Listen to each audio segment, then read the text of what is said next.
المرصد الأوروبي المتوسطي، المتابعات السياسية على المستوى الشامل، مركز العودة الفلسطيني، وكذلك المؤسسات التي تعمل محليا في أماكن تواجد الفلسطينيين السوريين، الأردن، لبنان، إيطاليا، السويد، هولندا.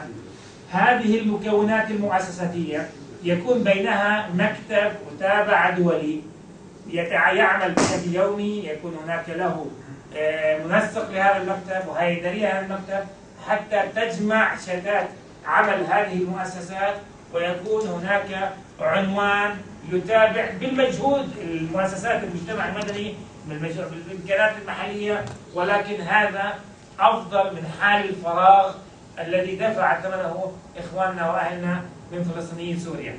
فالإخوة المتدخلين الآن يأخذوا بعين الاعتبار في نقاشهم هذه الفكرة إضافة لتوصياتهم حسب تخصصاتهم. تفضل. متحتم ومتطلب علينا إيجاد مثل هذه المؤسسات اللي نصل فيها بأقصى درجات البعد القانوني في مستوياته العالمية والدولية، وبالفعل أنا أثني على هذا الاقتراح. شكرا لكم. بسم الله الرحمن الرحيم. أنا سامي العدواني منسق عام حملة البنيان الكويتية.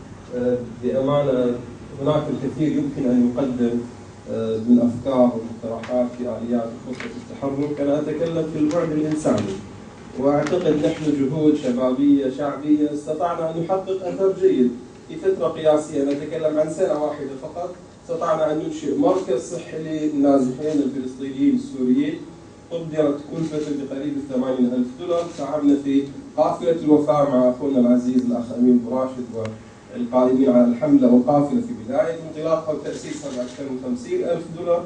هناك تشكيل مركز إيواء في الجليل، وهو واحد من النقاط القريبة من الحدود السورية أيضا للنازحين الفلسطينيين السوريين